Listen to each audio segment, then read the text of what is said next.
From George Ivanovich Gurdjieff's All and Everything. Chapter 38, Religion. Reading 2.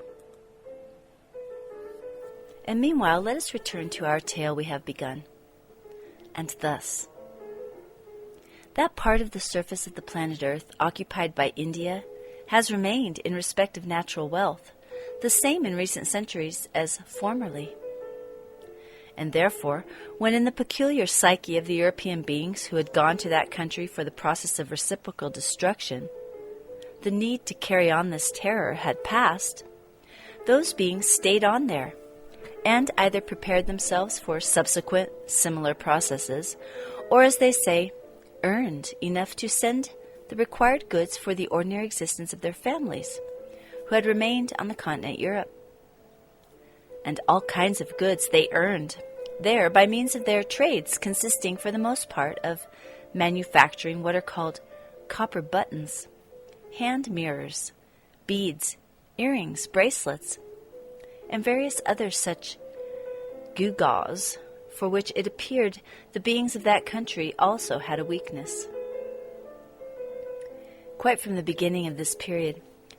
the beings of the continent Europe began in various ways to take from the local beings there in Gymchania their lands also, on which they began to exist, just as on the continent Europe, in separate groups according to the community from which they had emigrated. These beings from different communities of Europe continued also to manifest there toward each other the kind of strange being relationships which beings of one European community manifested then and still continue to manifest towards beings belonging to other communities of the same continent. Namely, thanks also to the consequences of the properties of the organ Kundabuffer, they cultivate feelings which had been crystallized in them into the forms of particular functions existing there under the names of envy, jealousy, sandour, wishing the death or weakness of others, and so on. And there, in Gymchania too, beings of one community began to pipe with full blast against beings of another community, that Hasnamusian music they call policy. That is, they began to criticize each other, to lower each other's standing, to down each other, and so on,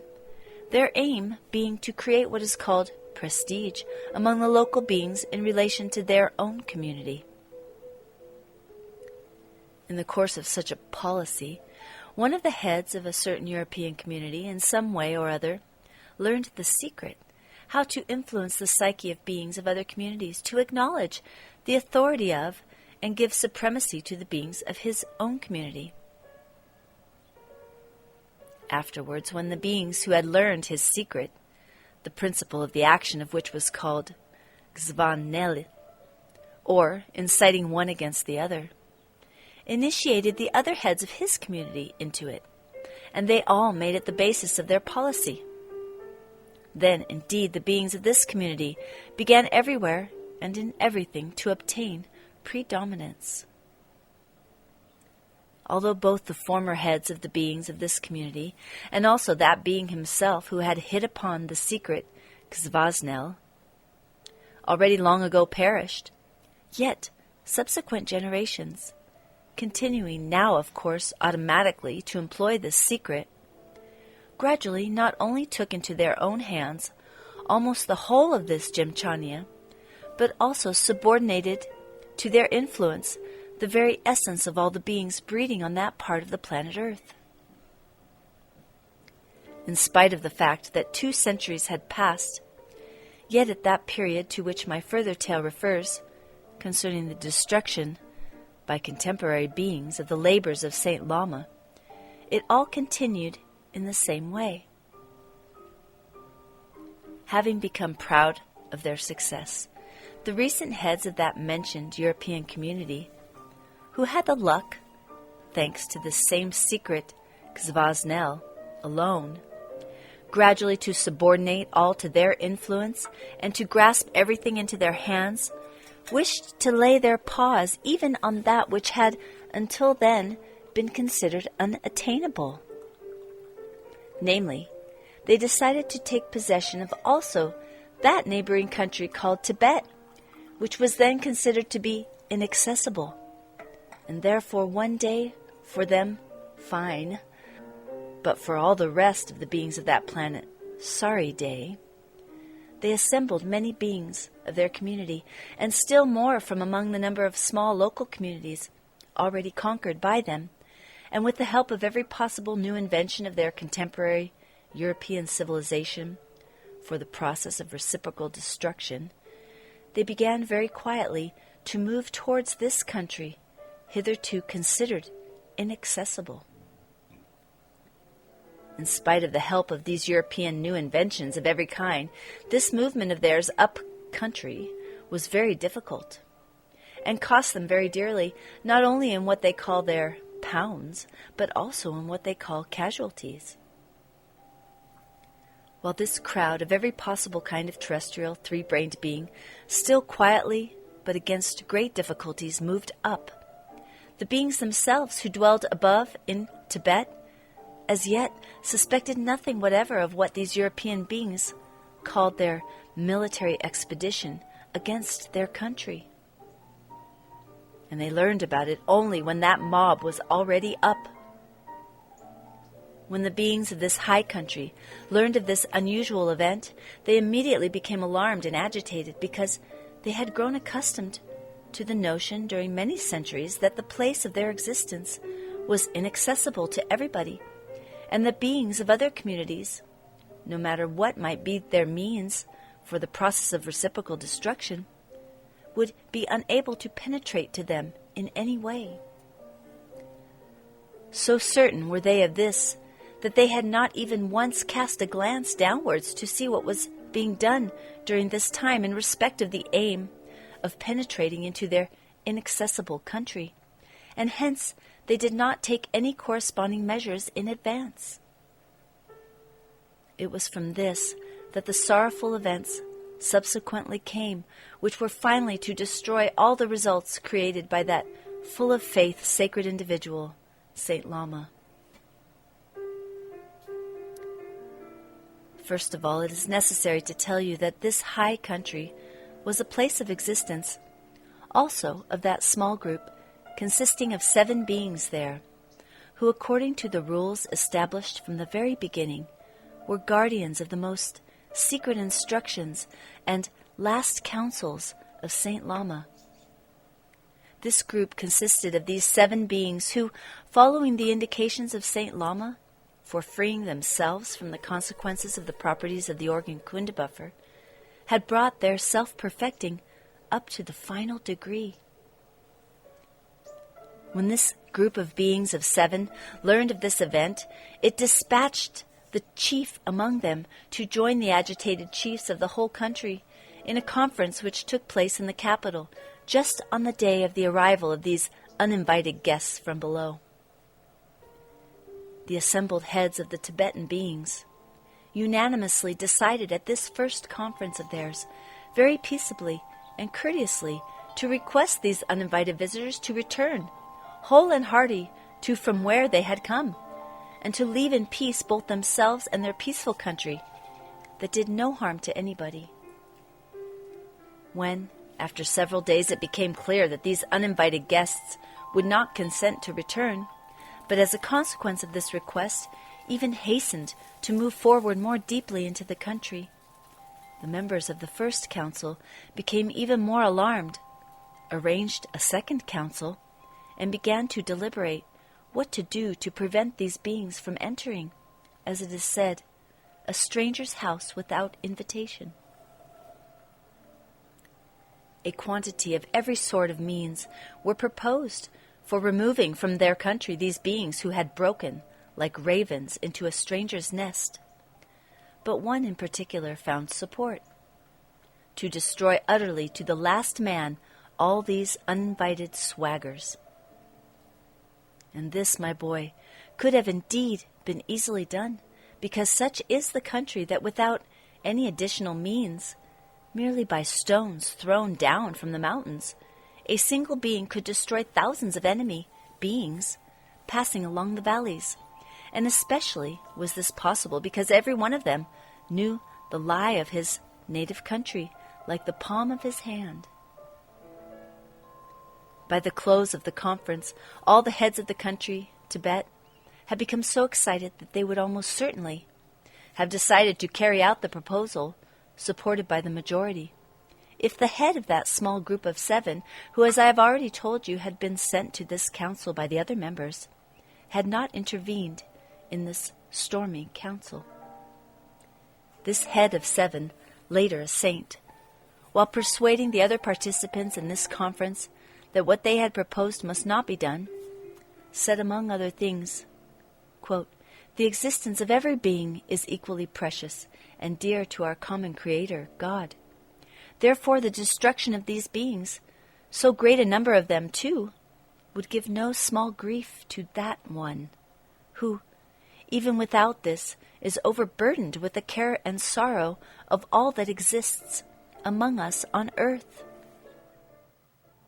All that this future saint then said in the assembly of Tibetan chiefs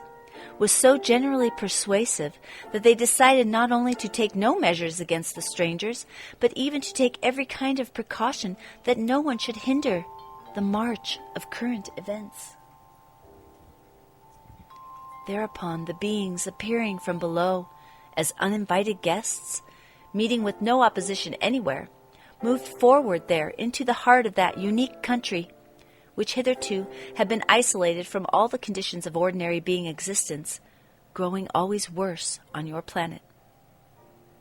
Well then, there just proceeded that which resulted in a great calamity not only for all present and future beings of this unlucky country, but perhaps even for all, in general, present and future, 3-brained beings of the whole of that unfortunate planet. The point is that at the final conference of the heads of the whole of Tibet, a resolution was carried, by the way, that certain members of the council, chosen by lot, should go to those districts through which these foreign bodies would pass, in order to warn in advance the local population of the considered decision of their leaders, and persuade them to permit nobody, under any circumstances, to hinder the passing of these foreigners. Among the number of those sent to the districts through which the foreign armed beings would pass, the choice fell upon the chief also of this small group of 7. And when this future saint arrived for the purpose mentioned at one large point, near which the armed crowd of foreign beings had camped for a needed rest, a stray bullet fired, intentionally or accidentally, in the street of this large point by one of these newcomers from below, killed on the spot this future saint. In this way ended the existence of the chief of the small group of nearly perfected brothers, and overcome by the terror of such an event, nothing more remained for them but only to take all the necessary steps to bring home the planetary body of their former chief. In order that you may clearly represent to yourself the real terror of the situation experienced by these 6 brothers who were left without their chief, and also well understand all the resulting calamitous consequences, I must first of all explain to you, even though briefly, the history of the rise and existence in this country named Tibet, of this small group, which had always consisted of 7 3-brained beings of your planet. This group was formed and existed long before the appearance on the planet Earth of the last sacred individual, Saint Lama. From very early times it was composed of 7 beings, directly initiated by Saint Krishna Karma, also a messenger of our endlessness, specially sent to the 3-centered beings of the planet Earth breeding in the country Jemchania. When Saint Buddha afterwards appeared there in Jemchania and made clear that many instructions of Saint Krishna Karna were not yet obsolete for the psyche of the beings of that same country, and that these instructions, when absorbed by any of the beings there, contribute to the destruction of those consequences of the properties of the organ Gundabuffer, to help them in freeing themselves, from which he had himself also been sent to them. And when he decided to put these instructions of Saint Krishna Karna as a whole into the basis of his own teaching also, then these 7 beings there, initiated directly by Saint Krishna Karna, after Buddha had taught them the aim and necessity of their existence, and they had clearly sensed this and were convinced that the instructions of Saint Buddha not only at heart did not contradict the instructions of Saint Krishna Karna, but even corresponded more perfectly to the psyche of the beings of that given period, became followers of Saint Buddha. And still later, when Saint Lama appeared specially for the beings of the country Tibet, and he also in his turn found that many instructions of Saint Buddha would still correspond very well with the psyche of the beings of that country, if only certain changes of detail were admitted into them, corresponding to the change in external conditions of existence which had been brought about under the influence of time. He therefore also put into the basis of his teaching many instructions from the verities pointed out already by Saint Krishna Karna before him and renewed by Saint Buddha. Then this small group of initiated beings, as well as other groups already followers of Buddha, having also clearly sensed that the additions and changes brought to his teaching by Saint Lama corresponded better to the contemporary psyche, and became followers of Saint Lama. Among the beings of this small group, there existed a rule, which, by the way, they kept very strictly, in accordance with which certain secret instructions of Saint Lama concerning the beings of their group were transmitted from generation to generation through their chief alone. And he could initiate into these secrets the other 6 only after certain attainments on their part. That is just why all the 6 members of this small organization, all of whom had already merited and were ready to be accepted for initiation in the near future, were so horrified, as I have said, when they learned about the destruction of their chief. With the destruction of this, at that time, sole initiate, there was lost to them forever the possibility of becoming initiated into these secret instructions of Saint Lama, owing to the fact that the destruction of their chief proceeded so unexpectedly that sole remaining possibility became even doubtful for them of receiving these instructions by communicating with the reason of the destroyed chief by means of the process, the sacred Amzonishnunu, for the existence of which they not only knew the possibilities, but they also had in themselves all the data required for such an actualization. You probably, my dear boy, know nothing yet about this sacred process. That process is called the sacred Amznoshinu, by means of which 3-centered beings, who have themselves already had time to coat and to bring their own body Kesjin up to completed functioning and to a definite degree of reason, intentionally produce the coating, or, as it is otherwise said, the materialization of the body Kesjin of any being already entirely destroyed, to such a density that this body acquires again for a certain time the possibility of manifesting in certain of its functions proper to its former planetary body. This sacred process can be produced upon the body Kesjin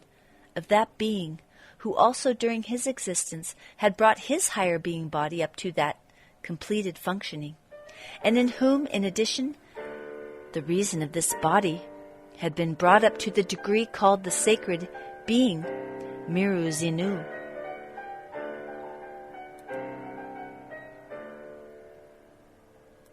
In our great universe, Besides the process of the intentional coding of the being body Kesjin of an already destroyed being, another process exists called the most sacred Jeri Metli. And this most sacred process consists in this, that when there is intentionally first produced the coding of the highest being body, namely the body of the soul, only afterwards, as in the first case, is the sacred Am-Zunushinu produced. It is possible, of course, to produce both these processes only in that case, if such higher being bodies are still in those spheres, contactable by the sphere of that planet on which these sacred sacraments are produced. And in addition, these formations evoked intentionally and consciously by definite beings can exist and maintain connection and communication with them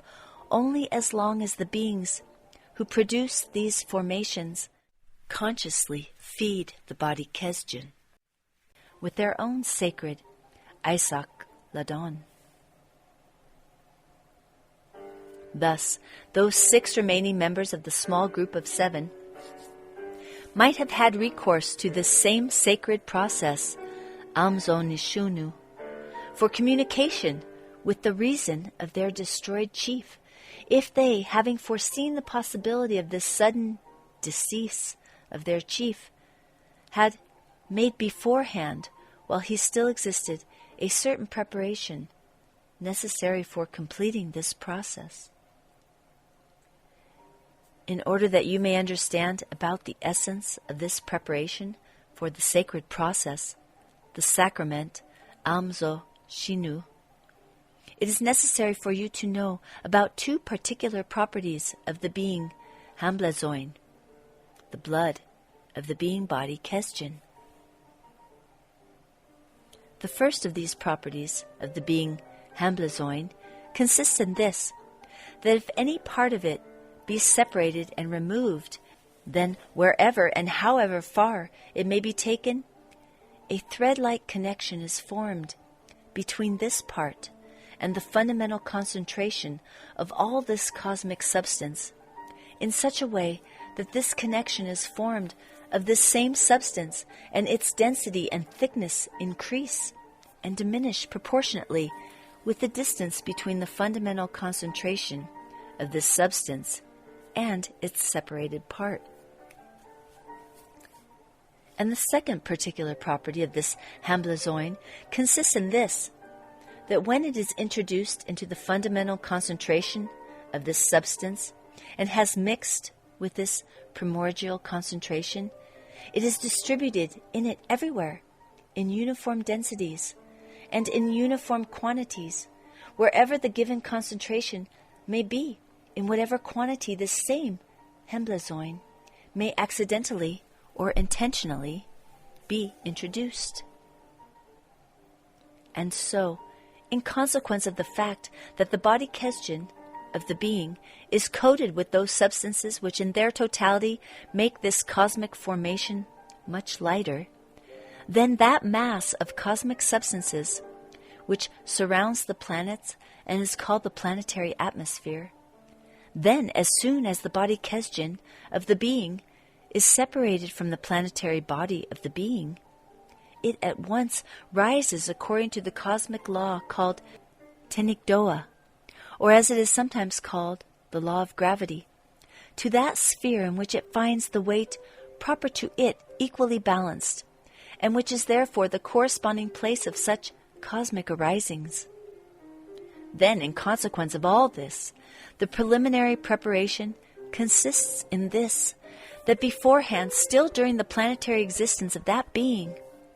on the body Kesjin of whom it is intended after his decease to produce the sacrament of the sacred Amzno Shinu, a particle of his Hamblazoin must be taken, and this particle must be either kept in some corresponding surplanetary formation or be introduced into those beings themselves who produce this ritual and intentionally blend with the Hamblazoin of their own body Kesjin. In this way, when the three-brained, perfected beings foredesigned for this sacrament, Znoshinu, ceases his planetary existence, and his body Kesdjan is separated from his planetary body, then, thanks to the first particular property of this being Hamblazoin, that connection begins to be established, about which I have just told you, between the given body Kesdjan and that place where the particle of his Hamblazoin was preserved beforehand, or those beings who intentionally coded this particle in their own bodies Kesdjan. In order to be clear in our subsequent talks about this question, you must now be told just here that the said connection, one end of which is kept in the body Kesdjan, which has risen to its corresponding sphere,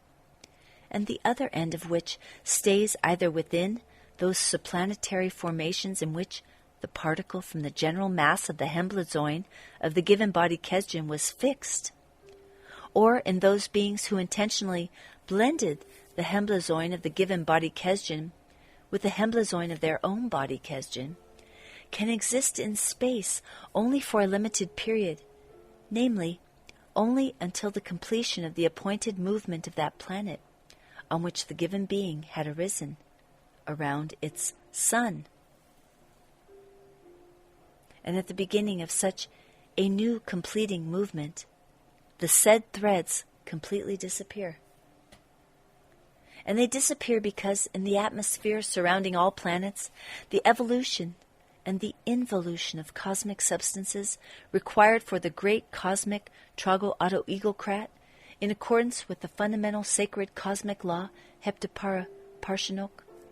again commence flowing only for the Trago-Auto-Egocratic process of local character, within the limits of the given solar system's what is called own activity, and in consequence of which all, without exception, of the cosmic substances which happen to be in the given atmosphere during the period of this movement, and among them the said connections also, are immediately transformed into those cosmic substances which must be present in these atmospheres. So, my boy, until these completed movements have come to an end, those beings existing on planets who either have in themselves a particle of the Hamblazoin of any body Kesdjan, or have at their disposal the subplanetary formation in which that part of the Hamblazoin was fixed,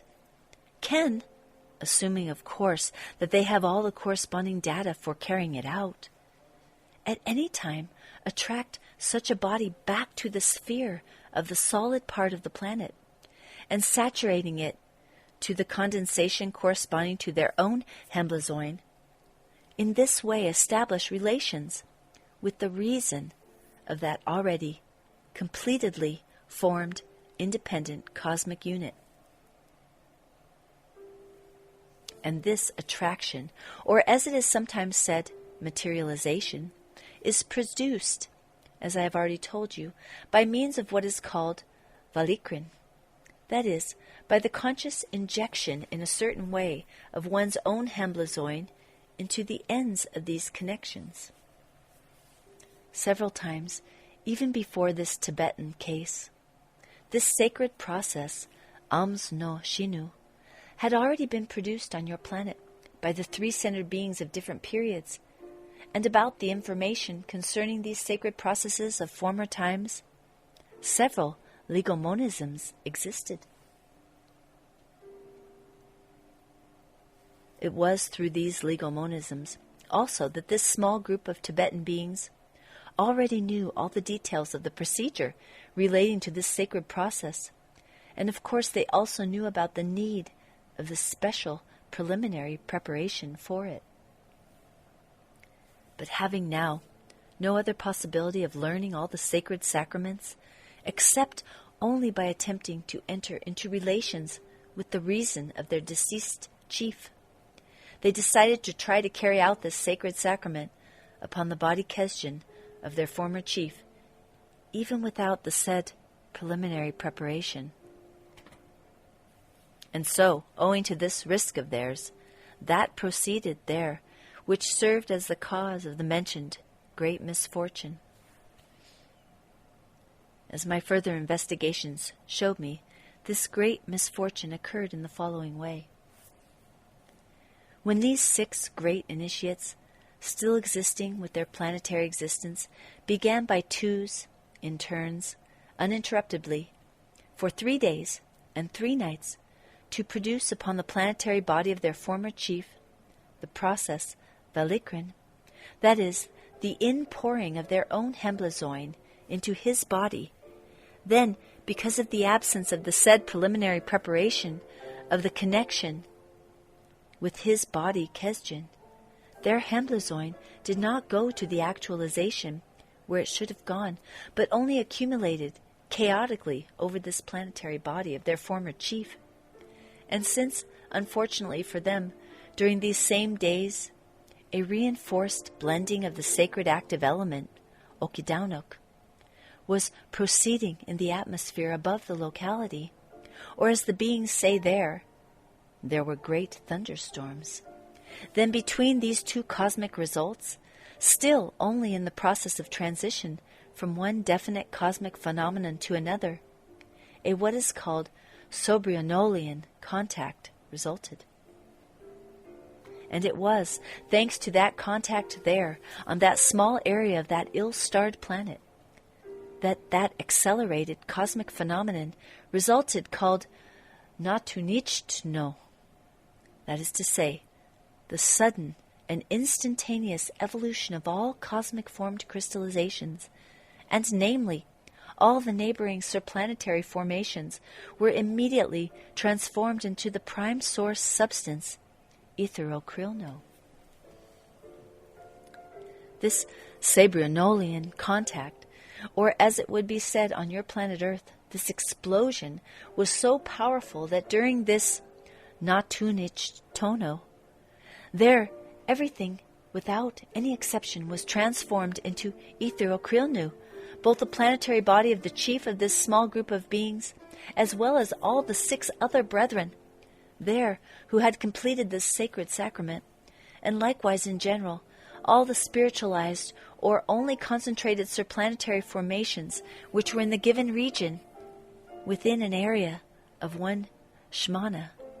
or as your favorites would say, 1 square kilometer. Among these destroyed formations, reproduced both naturally as well as artificially by the beings, there were also all the what are called books, which belong to these 7 terrestrial genuine great initiated beings, and other things which had served as means for keeping in memory everything concerning all the 3 genuine sacred individuals intentionally actualized from above, and namely Saint Krishnatkarna, Saint Buddha, and Saint Lama. Now, my boy, I think the sense of those words of mine will appear clear to you, by which I defined the significance of this charming military expedition. And namely, when I said that this was a great misfortune, not only for the beings of the given country, yet perhaps also for all the 3-brained beings of the whole of the planet. And so, my boy, it has now become clear to you how there on your planet all the 5 religions I named, still remaining there at the present time, and which were founded on the teachings of 5 different genuine saints sent to the 3-brained beings from above for helping them to free themselves from the consequences of the properties of the organ Kundabuffer. How, although all these 5 religions have gradually become changed, thanks as always to the same conditions of ordinary being existence abnormally established just by them, until they were eventually turned for any sane mentation into children's fairy tales. Yet nevertheless, these 5 religions still served for some of them as a support for these inner moral motives, owing to which, during certain previous periods, their mutual existence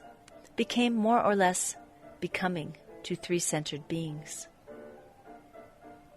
But now, after the final destruction of even the last remnants of these religions, it is difficult even to foresee how it will all end. the last of these 5 religions, namely that founded on the teaching of the genuine messenger, Saint Lama,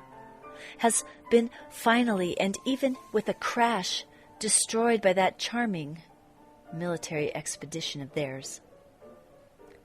The last but one, namely that founded on the teachings of Saint Mohammed,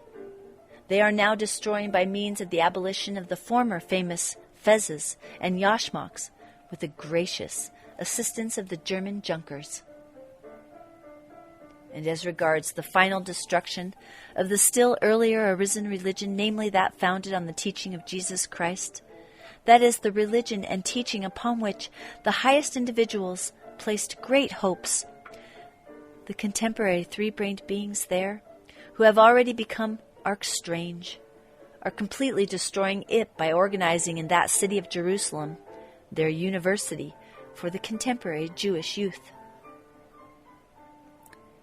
The religion founded on the teaching of St. Moses, although it existed for a long time and is still maintained after a fashion by its followers, yet, owing to the organic hatred formed in the beings of other communities towards the beings who follow this religion, due only to that maleficent idea existing there called policy, infallibly, sooner or later, they will doubtlessly croak it as well, and also with a crash.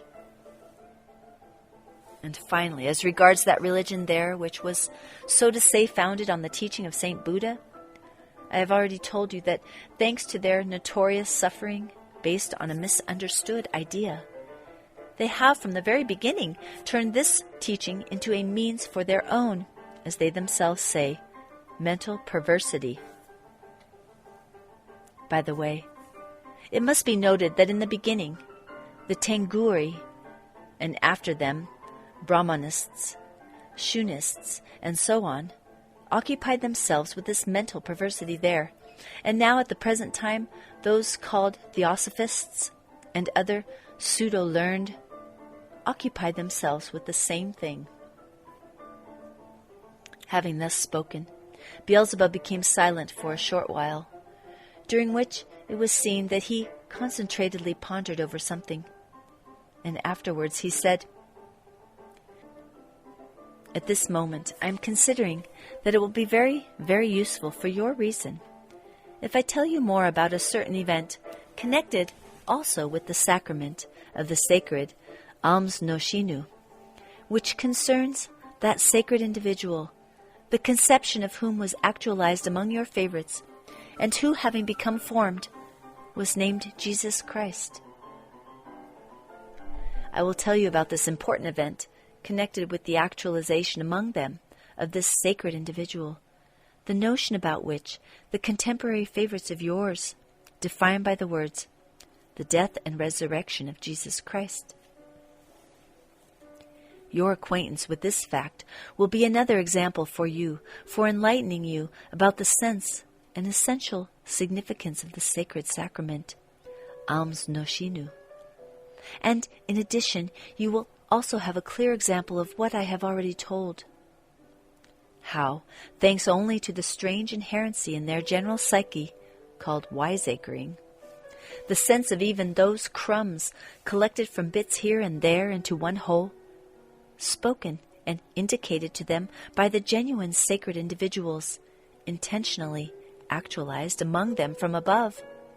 were already so distorted by the first generation of the contemporaries of the given sacred individuals, that from all what they call religious teachings, information reached the beings of subsequent generations, suitable perhaps only for the inventing of what are called children's fairy tales. The point is that when this sacred individual, Jesus Christ, was actualized in the planetary body of a terrestrial, 3-brained being, and when afterwards he had to be separated from his exterior planetary coating, then just this same sacred process, Alms Noshinu, was also produced on his body Kesdjan by certain terrestrial 3-brained beings in order to have the possibility, in view of the violent interruption of his planetary existence, of continuing to communicate with his divine reason. and of obtaining in this way the information about certain cosmic truths and certain instructions for the future which he did not finish giving them. The information concerning this great event was accurately noted by certain participants in the performance of this sacred process and was intentionally related for a definite purpose to the ordinary beings around them. And so, my boy, in consequence of the fact that that period of time coincided with that particularly sharp functioning, which I already once mentioned, of the strange reason of these three-brained beings pleasing to you, in the sense of the periodic ekbarzebasia, which had long been an inherent need for them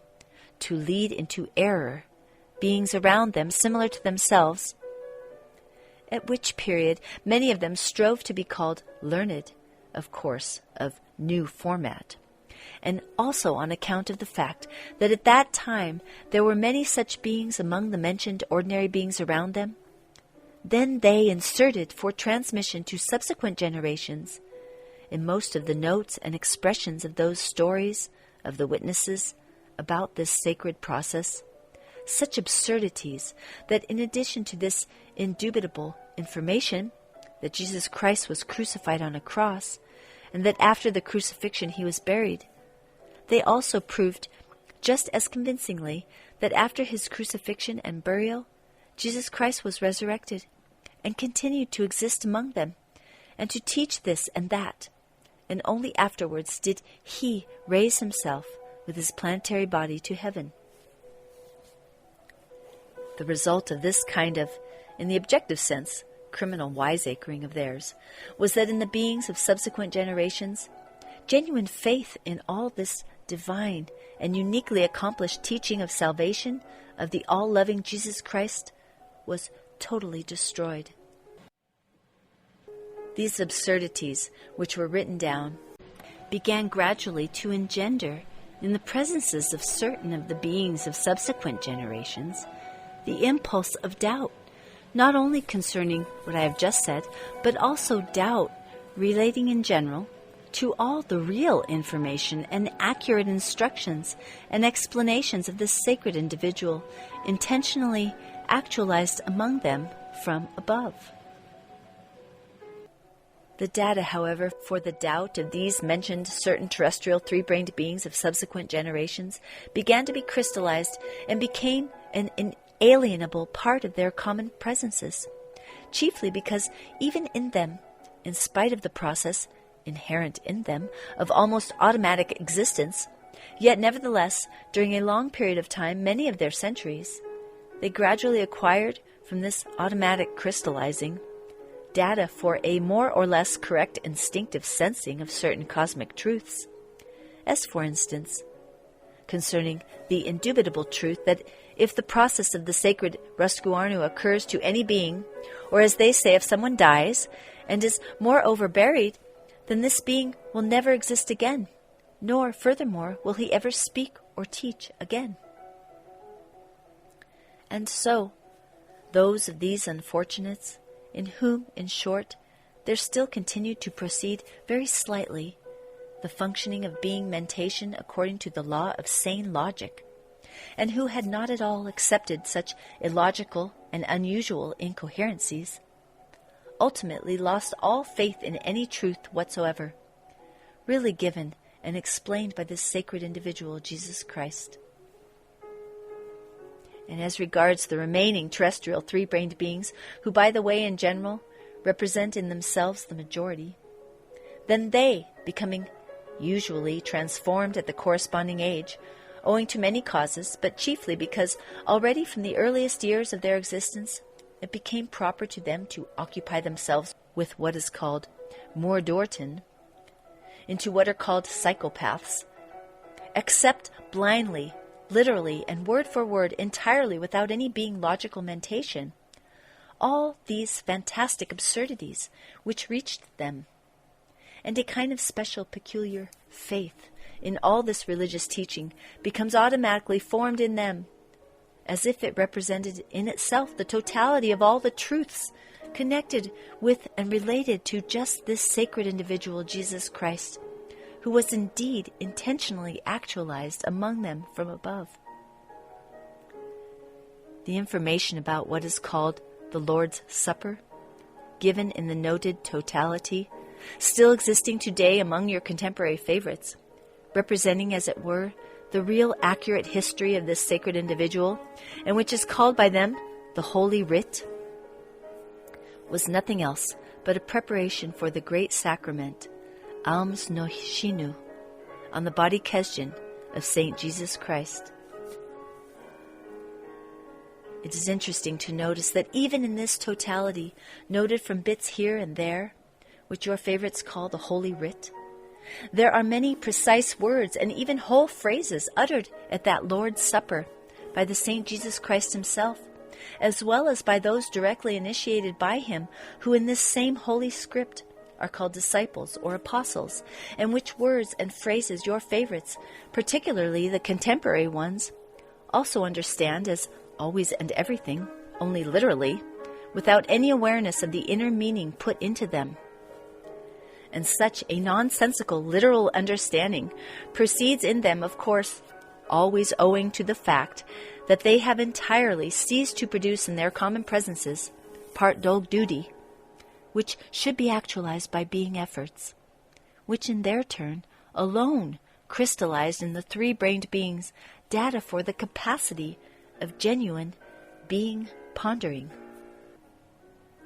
That is why, my boy, in the given case, also they could not ponder at least only about the fact that when this sacred individual, Jesus Christ, was actualized among them,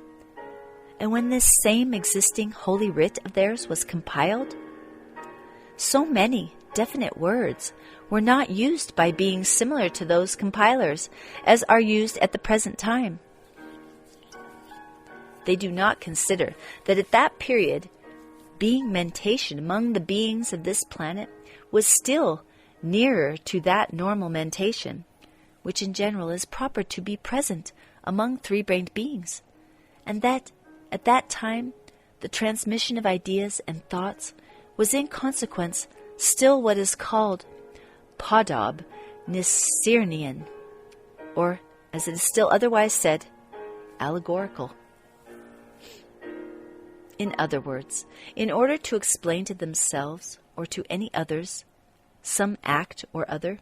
the three-brained beings of the planet Earth then referred to the understanding of similar acts which had already formerly occurred among them. But meanwhile, this also now proceeds in them according to the principle called Chenonizeronis. And this first proceeded there because, thanks as always to the same abnormally established conditions of ordinary existence, their being mentation began to proceed without any participation of the functioning of their what are called localizations of feeling, or according to their terminology, feeling center, chiefly in consequence of which this mentation of theirs finally became automatized. And hence, during all this time, in order to have the possibility of even approximately making clear to themselves or explaining anything to anyone, they were themselves automatically compelled and continued to be compelled to invent very many almost non-significant names for things and also words for ideas, great and small. And therefore, the process of their mentation began little by little to proceed, as I have already said, according to the principle Chenonizeronis. And it is just with this mentation of theirs that your contemporary favorites try to decipher and to understand a text written still in the Silmnisirnian manner for the mentation of beings, contemporary with the divine Jesus Christ. And so, my boy, it is necessary to explain to you about a certain fact, in the highest degree absurd, and in the objective sense blasphemous, for a greater clarity of the real nothingness of this holy writ, still existing today among your favorites, which, apropos, became particularly widely spread after their last process of reciprocal destruction, and in which, as you already surmise, there is everything you please, excepting reality and truth. I will inform you, namely, concerning what is said in this contemporary Holy Writ, which has, as it were, reached them in an unchanged form, about the chief, most reasonable, and most devoted of all the beings, directly initiated by this sacred individual, or as they would say, about one of his apostles. This devoted and favored apostle, initiated by Jesus Christ himself, was called Judas. According to the present version of this Holy Writ, everyone who wishes to draw on the true knowledge will acquire such a conviction, which will also be fixed in his essence, that this same Judas was the basest of beings conceivable, and that he was a conscienceless, double-faced, treacherous traitor. But in fact, this Judas was not only the most faithful and devoted of all the near followers of Jesus Christ, but also, only thanks to his reason and presence of mind, all the acts of this sacred individual could form that result, which if it did not serve as the basis for the total destruction of the consequences of the properties of the organ Kundabuffer in these unfortunate three-brained beings, yet it was, nevertheless, during 20 centuries, the source of nourishment and inspiration for the majority of them in their desolate existence, and made it at least a little endurable. In order that you may better represent and make clear to yourself the genuine individuality of this Judas and the significance of his manifestation for the future, I must first still inform you that when this sacred individual, Jesus Christ, intentionally actualized from above in a planetary body of a terrestrial being, completely formed himself for a corresponding existence, he decided to actualize the mission imposed on him from above through the way of enlightening the reason of these three-brained terrestrial beings by means of 12 different types of beings, chosen from among them, and who were specially enlightened and prepared by him personally. And so, in the very heat of his divine activities, surrounding circumstances independent of him were so arranged that, not having carried out his intention, not having had time to explain certain cosmic truths and to give the required instructions for the future, he was compelled to allow the premature cessation of his planetary existence to be accomplished. He then decided, together with these 12 terrestrial beings, intentionally initiated by him, to have recourse to the sacred sacrament, Alms Noshinu, the process of the actualization of which sacred sacrament was already well known to all of them, as they had already acquired in their presences all the data for its fulfillment, so that he should have the possibility, while he still remained in such a cosmic individual state, to finish the preparation begun by him for the fulfillment of the plan designed for actualization of the mission imposed on him from above. And so, my boy, when having decided on this, and being ready to begin the preliminary preparation required for this sacred sacrament, it then became clear that it was utterly impossible to do this, as it was too late. They were all already surrounded by beings called guards, and their arrest and everything that would follow from it was expected at any moment. And it was just here that this Judas, now a saint, and formerly the inseparable and devoted helper of Jesus Christ, and who is hated and cursed owing to the naive non-reasonableness of the peculiar three-brained beings of your planet, manifested himself and rendered his great objective service, for which terrestrial three-brained beings of all subsequent generations should be grateful. This wise, onerous, and disinterestedly devoted manifestation taken upon himself consisted in this, that while in a state of desperation, on ascertaining that it was impossible to fulfill the required preliminary procedure for the actualization of the sacred Alms Noshinu, this Judas, now a saint, leaped from his place and hurriedly said, I shall go and do everything in such a way that you should have the possibility of fulfilling this sacred preparation without hindrance, and meanwhile set to work at once. Having said this, he approached Jesus, and having confidently spoken with him a little and received his blessing, hurriedly left. The others, indeed without hindrance, finished everything necessary for the possibility of accomplishing this sacred process, Alms Noshinu. After what I have just said, you should now, without any doubt, understand how the three-brained beings of the two types indicated by me of the planet Earth, which has taken your fancy, have distorted for their various egoistic aims all the truth to such an extent that about this Judas, now a saint, thanks to whom alone such a blessed hearth of tranquility from their desolate existence had arisen and existed for them for 20 centuries, there has been crystallized in the presences of the beings of all subsequent generations such an unprecedented, unjust representation. I personally even think that if this Judas was presented in their holy writ as a type of this kind, then it may have been for this reason, that it was necessary for someone or other, also belonging to the mentioned types, to belittle in this way, for a certain purpose, the significance of Jesus Christ himself. And namely, he appeared to be so naive, so unable to feel and see beforehand, in a word, so unperfected, that in spite of knowing and existing together with this Judas so long, he failed to sense and be aware that this immediate disciple of his was such a perfidious traitor, and that he would sell him for 30 worthless pieces of silver. At this point in Beelzebub's tales, he and all the passengers of the inner solar system ship Karnak suddenly sensed in their organ of taste a special sour, bitterish taste. This signified that their ship was approaching that place of their destination, in the given case, the holy planet Purgatory.